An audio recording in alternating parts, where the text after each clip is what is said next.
Assalamualaikum warahmatullahi wabarakatuh. Selamat pagi. Pada hari ini saya akan menyampaikan materi tentang pengantar desain sistem, yaitu tentang bagaimana struktur pemrograman Python. Jadi dalam mendesain sistem kita harus menguasai salah satu pemrograman, ya. Dan dalam mata kuliah ini pemrograman yang dipilih adalah Python. Nah, saya akan share bahannya, oke ya. Ini kelanjutan dari pertemuan sebelumnya. Jadi kita dalam membuat suatu pemrograman, itu kita ada beberapa aturan, yaitu aturan indent, aturan baris perintah, dan aturan keterangan program. Lalu kita harus tahu bagaimana mengelompokkan variabel, ya, bagaimana membuat nama variabel dan kata kunci, dan mengevaluasi ekspresi. Kemudian modus interaktif. Nah, di dalam penulisan program dalam Python, ya, sebagaimana kita telah bahas di pertemuan sebelumnya bahwa pemrograman dalam Python ini lebih pendek ya dibanding dengan bahasa pemrograman lain seperti C atau C++ ya. Dengan ya pertimbangan tersebut kita menggunakan Python ya. Kemudian di dalam penulisannya pun ada kelebihan-kelebihan ya dibanding pemrograman lain, yaitu tipe data tingkat tinggi digunakan untuk menyatakan operasi kompleks dalam suatu statement tunggal. Jadi kalau kita tidak mendefinisikan tipe datanya itu dianggap semuanya integer ya. Integer. Kemudian pengelompokan statement telah selesai dengan identasi ya sebagai pengganti dari pengurungan mulai dan akhiran. Ada deklarasi-deklarasi argumentasi atau variabel yang diperlukan. Nah, di dalam pemrograman Python, supaya pemrograman tersebut rapi, kita perlu melakukan indentasi, yaitu kalau kita di komputer tekan ya. Karena itu lebih mudah kita untuk membuat programnya dan lebih mudah juga untuk orang memeriksa program yang kita miliki.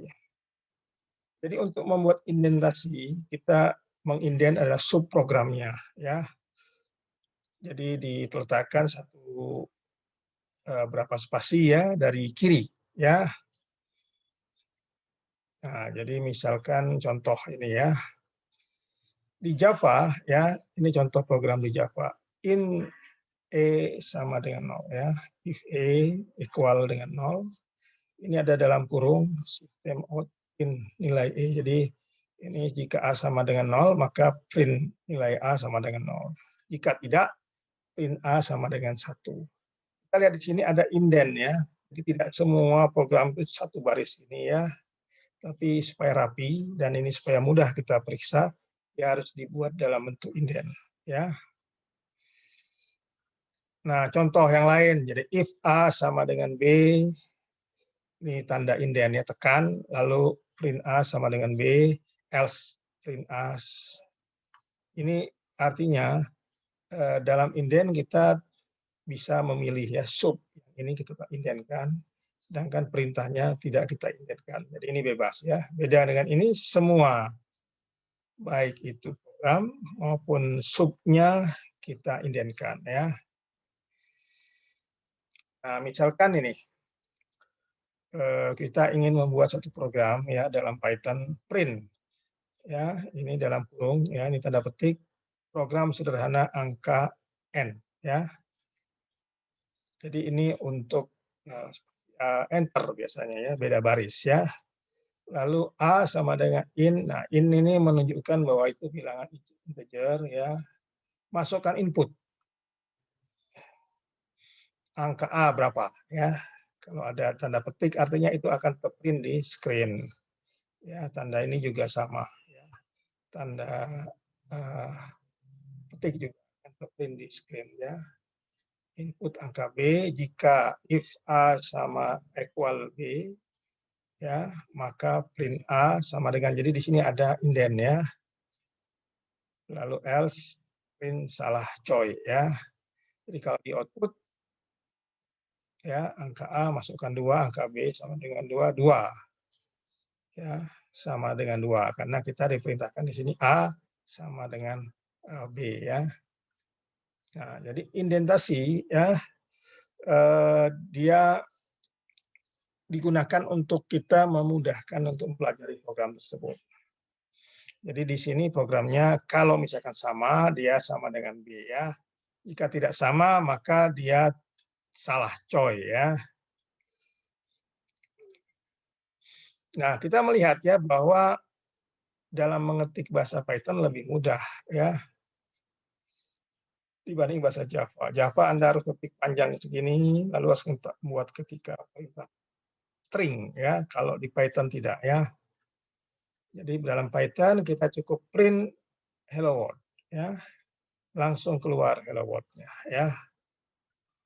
Juga untuk C ya, C++ sama panjang sekali ya dibanding perintah dalam Python. Jadi kalau dalam perintah-perintah tersebut ya kalau kita bisa melihat dari Python dia bisa langsung menampilkan hasilnya. Tapi kalau kita tidak ingin menampilkan juga bisa ya, artinya kita simpan ya, itu juga bisa. Nah, misalkan ini X sama dengan 2, print X, hasilnya 2 ya. Kemudian dalam proses debugging, artinya ketika kita run ya, ini kita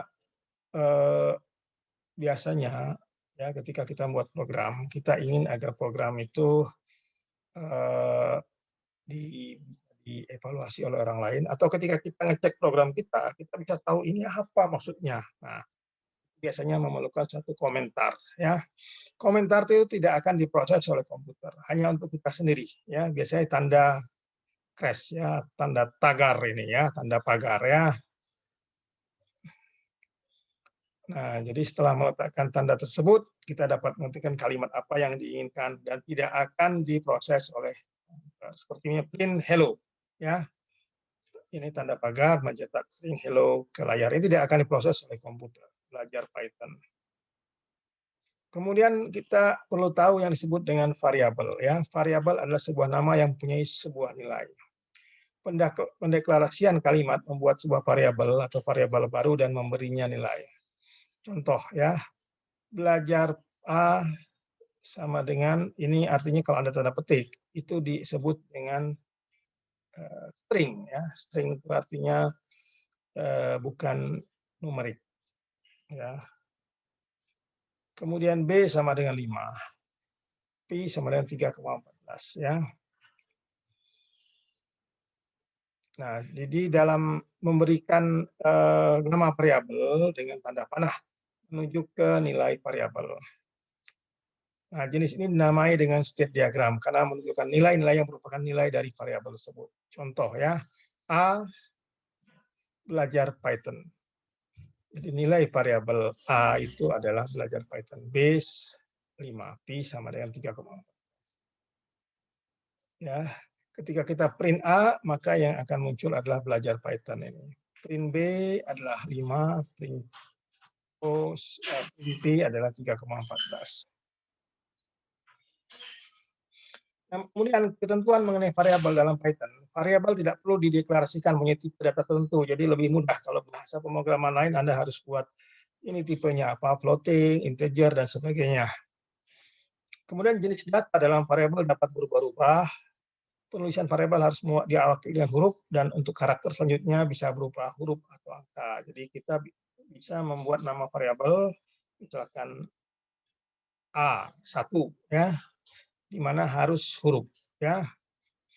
Kemudian di dalam nama variabel itu Python membedakan huruf besar atau kecil. Jadi itu adalah hal yang berbeda.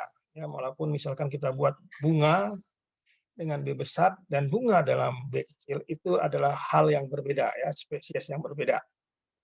Yang berbeda dalam Python. Kemudian tidak boleh ada spasi. Kalau ada dua suku kata kita perlu pakai spasi ya, apa namanya underscore ya, ini ya.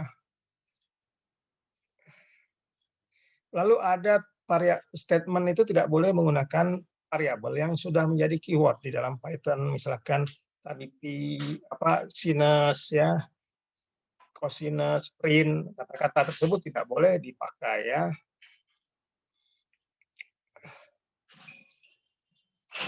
Lalu ya tadi penampilan karakter tidak boleh menggunakan tanda baca ya. Ya seperti ini lebih dolar tidak boleh ya. Ini contoh penamaan yang benar ABC 123 sama dengan 5 B underscore var. Ini cara yang benar ya. Nah, di dalam Python kita tidak boleh membuat nama variabel menggunakan kata kunci yang sudah ada. Di sini ada 28 kata kunci yang tidak boleh ya. Ya selain kata kunci perintah-perintah dalam Python seperti input, print ya dan sebagainya. Kemudian mengevaluasi ekspresi. Jadi sebuah ekspresi adalah kombinasi dari nilai-nilai variabel dan operator-operator. Akan 2 tambah 3 sama dengan 5. Kemudian kita juga bisa ngetik langsung 55 saja, bisa juga ya. Mengevaluasi sebuah ekspresi tidak sama dengan mencetak sebuah nilai. Ya. Kalimat Python adalah bahasa pemrograman. Ya, ketika kita enter kalimat, muncul ini ya. Print kalimat, ini ya. Jadi ada perbedaan, lihat ya. Kalau kalimat itu dia akan menunjukkan ada tanda petiknya. Tapi kalau print dia bersih ya. Memulai Python ya. Ini sudah ya, Anda sudah ini kalau misalkan kita ingin di Linux, ya, mungkin Anda pakai handphone atau Android ya.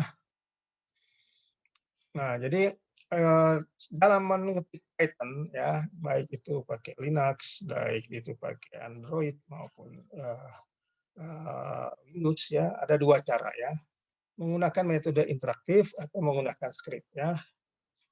Interaktif ya seperti yang kita lakukan. Jadi di setelah prompt kita langsung tulis perintah ya. Jadi dilakukan secara pre-statement ya, misalkan print hello Python langsung keluar ya. Nah, ini kemudian menggunakan script yaitu kita membuat satu file dahulu. Kita ketik program kita dan menjadi suatu file ya. Kemudian kita panggil atau kita run program tersebut ya. Kita simpan file tersebut dengan .py ya.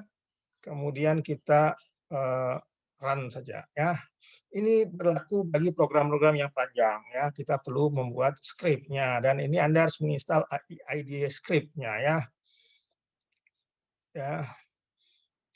Jadi Anda itu bisa dipelajari di YouTube banyak ya tentang bagaimana kita menginstal IDE daripada Python ya. Membuka file dulu lalu tekan F5 ya. Ketika kita buat script, misalkan kita panggil langsung keluar di hasilnya ya. Ya. Nah, ini adalah beberapa ya teknik, semoga bermanfaat. Oke, jadi itulah materi hari ini. Jadi Anda lanjutkan lagi latihan pemrograman Python dan jangan lupa untuk mensubmit tugas Anda. Oke, terima kasih. Assalamualaikum warahmatullahi wabarakatuh.